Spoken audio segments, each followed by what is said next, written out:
Hello students, my name is Manisha and welcome to my YouTube channel. Students, previous video में मैंने आपको chapter cover करवाया था ANOVA का या फिर एनालिसिस ऑफ वेरिएंस, और उसी चैप्टर के साथ हमारे सब्जेक्ट के 5 लेसन्स जो है कवर हो चुके हैं। तो अगर आप सभी ने अभी तक उन वीडियोस को नहीं देखा है तो आप उन वीडियोस को देख लीजिएगा। मैं उन वीडियोस का लिंक आपको इसी वीडियो के डिस्क्रिप्शन बॉक्स में प्लेलिस्ट की फॉर्म में दे दूँगी।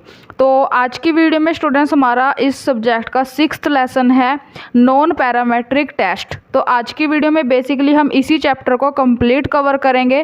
तो वीडियो आपके लिए बहुत ही ज़्यादा यूज़फुल होने वाली है, तो वीडियो को आप एंड तक ज़रूर देखिएगा। तो चलिए हम स्टार्ट करते हैं हमारी आज की वीडियो। तो सबसे पहले मैं आपको बता देती हूँ कि हम इस चैप्टर में कौन कौन से टॉपिक्स को कवर करने वाले हैं। तो फर्स्ट हम इसमें टॉपिक करेंगे इंट्रोडक्शन। सेकेंड टॉपिक हमारा होगा इसमें नॉन पैरामेट्रिक टेस्ट का मीनिंग। थर्ड टॉपिक होगा difference between parametric and non parametric test. Fourth इसमें हमारा होगा advantages and disadvantages of non parametric test. And fifth जो लास्ट इसमें हमारा टॉपिक होगा types of non parametric test. तो ये सब टॉपिक्स हम आज की वीडियो में कवर करेंगे और अपना ये 6 चैप्टर जो है हम कंप्लीट कवर करेंगे। तो सबसे पहले इंट्रोडक्शन की अगर मैं बात करूं तो जो पहले हमने इसमें टेस्ट जो है पढ़े थे, फॉर एग्जांपल टी टेस्ट हो गया, हमारा एफ टेस्ट हो गया, जेड टेस्ट हो गया, ये सब टेस्ट जो है हम पढ़ चुके हैं। इनके ऊपर मैंने सेपरेट वीडियोस जो है बनाई हुई है, ठीक है। तो जो भी हमने ये टेस्ट पढ़े थे ये क्या थे, हमारे पैरामेट्रिक टेस्ट थे। ये टेस्ट होते थे, ये इस अजम्पशन के ऊपर बेस्ड होते थे कि जो रिलेटेड सैंपल है वो ऐसे पॉपुलेशन से लिया गया है जो नॉर्मल है, ठीक है। तो ये हमने कुछ टेस्ट जो है इसमें पढ़े थे। तो आगे चलिए हम देख लेते हैं तो नॉन पैरामेट्रिक टेस्ट अब हमारे पास क्या होते हैं। तो नॉन पैरामेट्रिक टेस्ट वे स्टैटिस्टिकल टेस्ट होते हैं जिनमें नॉर्मल पॉपुलेशन की जो अर्थमेटिक मीन है, स्टैंडर्ड डेविएशन है और वेरिएंसेस हैं, उनसे रिलेटेड किसी भी टाइप की कोई भी अजम्पशन इसमें नहीं ली जाती। ये हमारे क्या होते हैं, डिस्ट्रीब्यूशन फ्री टेस्ट होते हैं। सबसे इम्पॉर्टेंट पॉइंट याद रखना आप कि जो नॉन पैरामेट्रिक टेस्ट होते हैं हमारे, वो डिस्ट्रीब्यूशन फ्री टेस्ट होते हैं। उसके बाद नेक्स्ट इसमें टॉपिक क्या है हमारा, difference between parametric and non parametric test. Most important topic है एग्जाम के पर्पज से। तो चलिए ये भी देख लेते हैं। तो सबसे पहले जो हमारा पैरामेट्रिक टेस्ट है उसमें नॉर्मल पॉपुलेशन अजम्पशन जो है ली जाती है, ठीक है।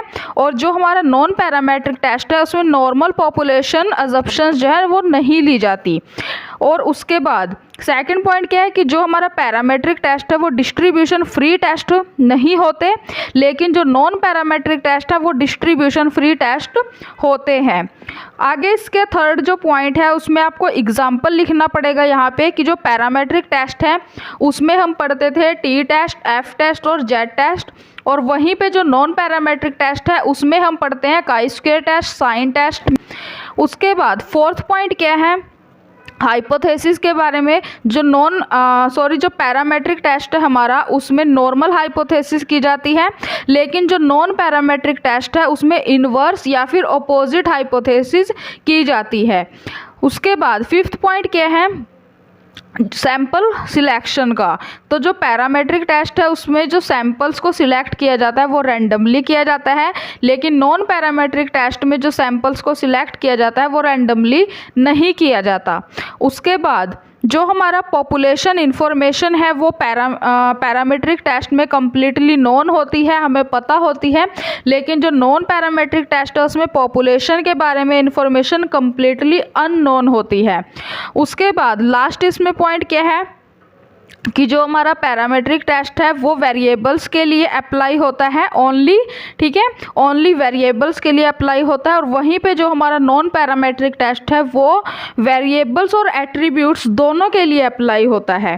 तो ये था स्टूडेंट्स हमारा difference parametric and non parametric test के ऊपर।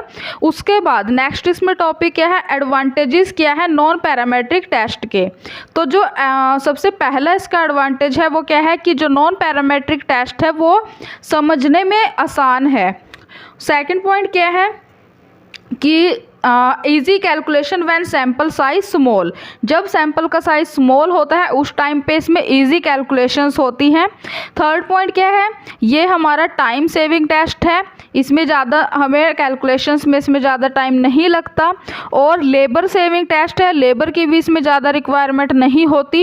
एंड फिफ्थ पॉइंट क्या है कि पैरामेट्रिक टेस्ट की कंपैरिजन में इसमें बहुत कम अजम्पशंस पर जो है ये बेस्ड है। ठीक है, क्या बोला मैंने कि जो ये नॉन पैरामेट्रिक टेस्ट है ये पैरामेट्रिक टेस्ट की कंपैरिजन में बहुत ही कम अजम्पशंस के ऊपर बेस्ड है। और डिस्ट्रीब्यूशन फ्री टेस्ट है ये, जैसा मैंने स्टार्टिंग में ही आपको बताया था। और इसमें हर टाइप के डाटा के लिए जो है यूज़ किया जाता है इसका। ठीक है, हर टाइप के डाटा के लिए नॉन पैरामेट्रिक टेस्ट जो है वो यूज़फुल है। उसके बाद नेक्स्ट है इसमें डिसएडवांटेजेस क्या है नॉन पैरामेट्रिक टेस्ट के। तो डिसएडवांटेजेस की अगर मैं बात करूं तो फर्स्ट क्या है कि लेस पावरफुल है as compare parametric test. Second point क्या है कि ये लेस एफिशिएंट है पैरामेट्रिक टेस्ट के कंपैरिजन में। एंड थर्ड क्या है कि ये लार्ज सैंपल्स के लिए यूज़फुल नहीं है। तो ये इसके हो गए डिसएडवांटेजेस। उसके बाद स्टूडेंट्स हमारा इसमें लास्ट टॉपिक है types of non parametric test. तो टाइप्स की अगर मैं बात करूं तो सबसे पहले chi square test, sign test, Wilcoxon sign rank test, ठीक है, और यू टेस्ट, एच टेस्ट और रन टेस्ट। तो ये सभी टेस्ट जो है इसके टाइप्स हैं नॉन पैरामेट्रिक टेस्ट के। तो चलिए हम इनको एक एक करके जो है डिस्कस करते हैं। तो सबसे पहले काई स्क्वायर टेस्ट की बात करूं तो इसके ऊपर मैंने कंप्लीट वीडियो बनाई हुई है, तो आप जो है उस वीडियो को देख लीजिएगा। ठीक है, मैंने उसका लिंक जो है आपको इसी वीडियो के डिस्क्रिप्शन बॉक्स में दिया हुआ है। तो ये टेस्ट मैं आपको इस वीडियो में कवर नहीं करवाऊंगी। उसके बाद सेकंड टेस्ट हमारा कौन सा है, साइन टेस्ट। तो साइन टेस्ट देख लेते हैं कि क्या होता है। नॉन पैरामेट्रिक टेस्ट में साइन टेस्ट एक बहुत ही इजी टेस्ट मेथड है और ये छोटे सैंपल डाटा के पॉजिटिव या फिर नेगेटिव साइन की डायरेक्शंस पर बेस्ड है, ना कि उनकी न्यूमेरिकल वैल्यूज़ पर। ध्यान से सुनना, मैंने क्या बोला कि जो साइन टेस्ट है हमारा वो बहुत ही इजी मेथड है। क्यों है, क्योंकि ये जो स्मॉल सैंपल होता है, स्मॉल सैंपल डाटा होता है, उसके पॉजिटिव और नेगेटिव साइंस की डायरेक्शन के ऊपर बेस्ड है, ये उनकी न्यूमेरिकल वैल्यूज़ के ऊपर बेस्ड नहीं है। उसके बाद साइन टेस्ट हमारे पास दो टाइप का होता है, कौन कौन सा, फर्स्ट है one sample sign test and second क्या है टू या फिर पेयर्ड सैंपल साइन टेस्ट।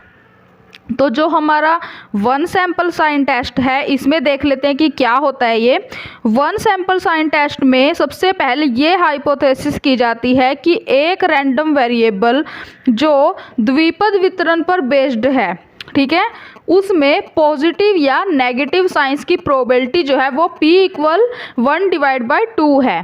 ध्यान से सुनना, मैंने क्या बोला कि जो वन सैंपल साइन टेस्ट है उसमें सबसे पहले हम क्या करते हैं, सबसे पहले उसमें ये हाइपोथेसिस की जाती है कि जो एक रैंडम वेरिएबल है हमारा वो द्विपद वितरण पर बेस्ड है, उस पर आधारित है और उसमें पॉजिटिव और नेगेटिव साइंस की प्रोबेबिलिटी जो है वो p इक्वल 1/2 है।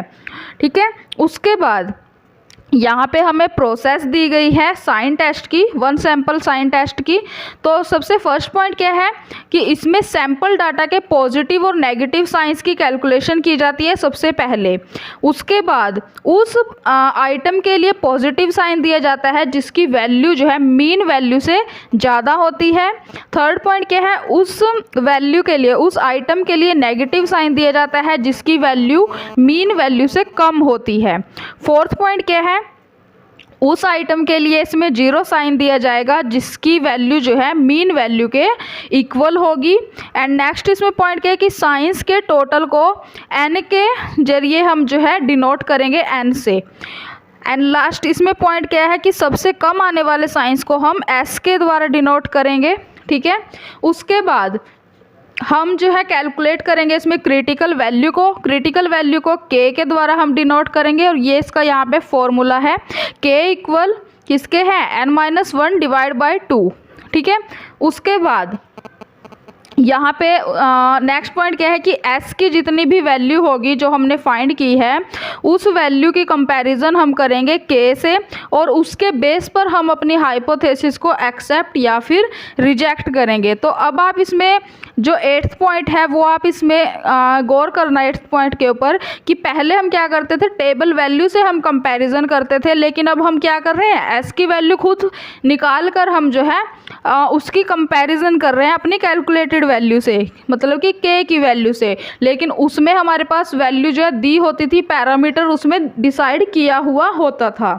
ठीक है, उसके बाद नेक्स्ट है इसमें 2 या फिर पेयर्ड सैंपल साइन टेस्ट। अब ये क्या होता है, 2 सैंपल साइन टेस्ट का यूज़ 2 परस्पर निर्भर सैंपल संबंधी समस्याओं के लिए किया जाता है। मतलब कि जो हमारा 2 सैंपल साइन टेस्ट है उसका यूज़ किसके लिए किया जाता है, 2 परस्पर निर्भर सैंपल्स, मतलब कि जो आपस में डिपेंडेंट है एक दूसरे के ऊपर, उनसे रिलेटेड प्रॉब्लम्स को सॉल्व करने के लिए इस टेस्ट का यूज़ किया जाता है। ठीक है, और इसकी हेल्प से कलेक्शन पॉलिसी के कारण कलेक्शन ऑफ अकाउंट रिसीवेबल पर पड़ने वाले अफेक्ट की जो है जांच की जा सकती है इससे। और क्या किया जा सकता है इससे, एक आदर्श परिवार के आकार के बारे में जो वहाँ पे मदर्स हैं और डॉटर्स हैं उनके जो भी थॉट्स हैं उसकी कंपैरिजन करके जो है हम इसको चेक कर सकते हैं आदर्श परिवार के बारे में। ठीक है, प्रोसेस क्या होगी, तो प्रोसेस की अगर मैं बात करूं तो सबसे फर्स्ट पॉइंट क्या है कि अगर पहले सैंपल की आइटम की वैल्यू दूसरे सैंपल की आइटम की वैल्यू से ज़्यादा है। ठीक है, कहने का मतलब क्या है कि अगर पहले सैंपल की आइटम की वैल्यू दूसरे सैंपल की आइटम की वैल्यू से ज़्यादा है तो उसके लिए प्लस साइन, लेकिन अगर कम है वैल्यू तो उसके लिए माइनस साइन, और अगर इक्वल है दोनों तो 0 साइन जो है इसमें दिया जाता है। बाकी की जो भी प्रोसेस है इसमें 1 सैंपल साइन टेस्ट के जैसी ही है। ठीक है, तो यहाँ पे मैं आपको बता दूं कि जो हमारा 5th, 6th, 7th, 8th और 9th पॉइंट है, ध्यान से सुनना मैंने क्या बोला कि 1 सैंपल साइन टेस्ट में मैंने आपको प्रोसेस बताई है, तो उसमें जो 5th, 6th, 7th और 8th और 9th पॉइंट है वो इसमें भी अप्लाई होंगे। ठीक है, वो सेम ही है। उसके बाद नेक्स्ट क्या है, large sample and sign test. तो इसमें क्या है कि जब आइटम्स की वैल्यू जो है, आइटम्स की संख्या जो है वो बहुत अधिक होती है। ठीक है, मतलब कि जो n है हमारा वो 25 से ज़्यादा होता है, तो हम साइन टेस्ट का यूज़ करने के लिए द्विपद वितरण की जगह हम नॉर्मल निकटता का जो है यूज़ करते हैं, प्रसमान्य निकटता का यूज़ करते हैं। उसके बाद ये यहाँ पे हमें फॉर्मूला इसका दिया गया है, और प्रोसेस का पॉइंट जो है इसमें 7th, 8th और 9th जो है वो सेम रहेंगे, जो मैंने आपको 1 सैंपल साइन टेस्ट में प्रोसेस बताई है। ठीक है, हाँ जी। तो उसके बाद नेक्स्ट इसमें टाइप क्या है, विल्कोक्सन साइन रैंक टेस्ट। तो अब ये क्या है, ये भी क्या है, एक नॉन पैरामेट्रिक टेस्ट है जिसको लॉन्च किसने किया था, सर विल्कोक्सन ने किया था। ये टेस्ट सैंपल डाटा की रैंक के ऊपर बेस्ड है। ठीक है, तो इसलिए इसको हम रैंक टेस्ट भी बोलते हैं। तो ये भी हमारे पास 2 टाइप का होता है। तो कौन कौन से इसमें 2 टाइप हैं, first sample sign rank test and 2 या फिर paired sample sign rank test. तो अब फर्स्ट वाला हम देखते हैं इसमें कि 1 सैंपल साइन रैंक टेस्ट क्या होता है। तो जो ये हमारा टेस्ट होता है इसमें हम नल हाइपोथेसिस को चेक करते हैं। ठीक है, ध्यान से सुनना मैंने क्या बोला कि जो 1 सैंपल साइन रैंक टेस्ट है उसमें हम नल हाइपोथेसिस को चेक करते हैं। प्रोसेस क्या रहेगी चेक करने की, फर्स्ट पॉइंट क्या है कि जो पॉपुलेशन है, ठीक है, पॉपुलेशन मीन है, उसको सैंपल की वैल्यूज़ में से हम माइनस करके डिफरेंस को कैलकुलेट करेंगे। ठीक है, तो ये यहाँ पे इसका फॉर्मूला दिया गया है। उसके बाद सेकंड हम क्या करेंगे कि जो हमारे पास रियल में जो डिफरेंसेस आए हैं उनके निरपेक्ष मूल्यों के ऊपर बेस्ड हम रैंक प्रोवाइड करेंगे। जो भी डिफरेंसेस आए हैं, ठीक है, उनको हम रैंक प्रोवाइड करते हैं। थर्ड पॉइंट क्या है कि रैंक देने के बाद हम उन्हें साइन देते हैं। तो यहाँ पे आप देख सकते हो ये, ठीक है। उसके बाद हम इनका टोटल कैलकुलेट करते हैं और नेक्स्ट पॉइंट क्या करेंगे, हम रैंक्स की टोटल जितनी भी संख्या होगी, ठीक है, उसको जो है हम कैलकुलेट करेंगे। हाँ जी, नेक्स्ट इसमें कि जब हमारा n जो है अगर वो हमारा 25 से कम होता है, 25 से कम होता है, तब हम r प्लस या फिर r माइनस जो कम हो उसे t साइन जो है देंगे हम। उसके बाद n और t की हम क्रिटिकल वैल्यू को कैलकुलेट करेंगे, और अगर t की वैल्यू जो है, t की वैल्यू अगर जो है वो क्रिटिकल वैल्यू से कम या फिर बराबर है तो नल हाइपोथेसिस को हम रिजेक्ट कर देंगे, अदरवाइज हम एक्सेप्ट कर लेंगे। ठीक है। उसके बाद सेकंड इसमें टेस्ट क्या है, 2 या फिर पेयर्ड सैंपल साइन टेस्ट। तो अब इसमें क्या किया जाता है, इसका जो यूज़ है स्टूडेंट्स, वो हम दो परस्पर संबंधी आंकड़ों, मतलब कि जो आपस में डिपेंड है एक दूसरे के ऊपर, उनसे रिलेटेड प्रॉब्लम्स को सॉल्व करने के लिए करते हैं। फॉर एग्जांपल, दो एक जैसी मशीनों के प्रोडक्शंस, मतलब कि अगर हमें एक जैसी दो मशीनें हैं और हमें उनका प्रोडक्शन चेक करना है तो उसके लिए हम इस टेस्ट का यूज़ करते हैं। तो प्रोसेस क्या रहेगी, फर्स्ट पॉइंट क्या रहेगा कि दो सैंपल्स की वैल्यूज का डिफरेंस हम जो है साइंस के साथ जो है उसको कैलकुलेट करते हैं। और बाकी की जो प्रोसेस है जो मैंने आपको यहाँ पे 1 सैंपल साइन रैंक टेस्ट की प्रोसेस बताई है, मैंने आपको 1 से लेके 8 पॉइंट तक, तो इसमें फर्स्ट पॉइंट जो है इसका अलग हो जाएगा और 2 से लेके 8 पॉइंट जो है सारे के सारे पॉइंट्स जो है प्रोसेस के सेम रहेंगे। ठीक है। उसके बाद नेक्स्ट क्या है, मान विटनी यू टेस्ट। तो अब ये इसमें क्या होता है, तो इस टेस्ट को जो है मान तथा विटनी दो पर्सन्स थे, उन्होंने इसको लॉन्च किया था, और ये सबसे ज़्यादा पावरफुल टेस्ट है और ये साइन टेस्ट से ज़्यादा यूज़फुल है। क्योंकि इसमें जो डाटा है, डाटा की डायरेक्शन और उनके रियल वैल्यू दोनों को लिया जाता है। इस टेस्ट से हम क्या चेक कर सकते हैं कि क्या दो इंडिपेंडेंट सैंपल एक जैसे पॉपुलेशन से लिए गए हैं या फिर नहीं, तो ये हम इस टेस्ट के जरिए चेक कर सकते हैं। उसके बाद यहाँ पे हमें प्रोसेस दी गई है। ठीक है। तो प्रोसेस में क्या है, फर्स्ट पॉइंट क्या है कि दोनों सैंपल से रिलेटेड डाटा को असेंडिंग ऑर्डर में एक ही कॉलम में अरेंज करेंगे, फर्स्ट पॉइंट। सेकंड पॉइंट क्या है कि रैंक प्रोवाइड करेंगे हम। उसके बाद थर्ड पॉइंट क्या करेंगे, एक जैसी वैल्यूज़ की सिचुएशन में हम एवरेज रैंक प्रोवाइड करेंगे। एंड उसके बाद अलग अलग जो सैंपल्स हैं, हमारे सैंपल्स के रैंक्स को अलग अलग करके हम उनका टोटल कैलकुलेट करेंगे। ठीक है। उसके बाद अगर हमारी N1 और N2 दोनों की वैल्यूज़ जो हैं बहुत ज़्यादा हैं, तब हमें क्या करना होगा, हमें u की वैल्यू को कैलकुलेट करना होगा। और u की वैल्यू आप कैसे कैलकुलेट करोगे, उसका फॉर्मूला आपको यहाँ पे दिया गया है। उसके बाद 6 पॉइंट आप क्या करोगे, u के क्रिटिकल वैल्यू को u टेबल से आप देखोगे। ठीक है। और अगर u टेबल ना हो तो z स्टैटिक्स का आप यूज़ करोगे, तो यहाँ पे इसका फॉर्मूला आपको दिया गया है।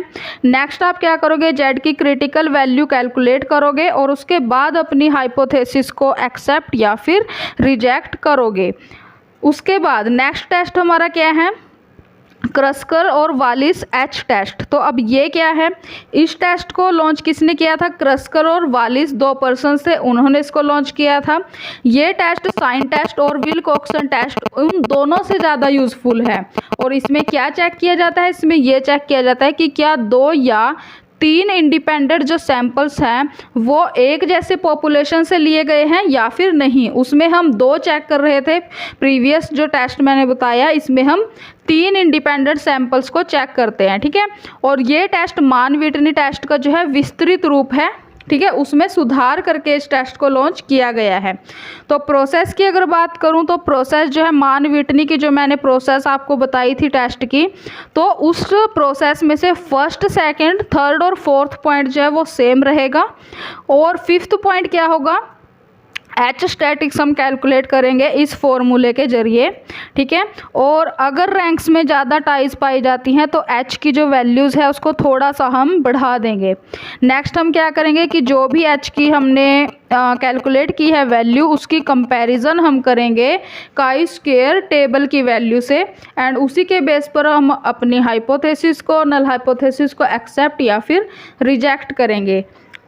उसके बाद हमारे पास इसमें लास्ट टेस्ट क्या है, वर्ल्ड वोल्फोबी रन टेस्ट। तो अब ये क्या है, तो इस टेस्ट को लॉन्च किया था वाल्ड तथा वोल्फोविज ने, ठीक है, 2 पर्सन थे, उन्होंने इसे लॉन्च किया था। और इस टेस्ट को हम रन टेस्ट भी कहते हैं, तो इस नाम से भी ये आपके पास एग्ज़ाम में आ सकता है, आपको ये पॉइंट ध्यान रखना है। उसके बाद इसका यूज़ जो है 2 पॉपुलेशन जिनमें से 2 इंडिपेंडेंट सैंपल्स जो है वो निकाले गए हैं, वो इक्वल डिस्ट्रीब्यूशन से रिलेटेड हैं, ये चेक करने के लिए इसका यूज़ किया जाता है।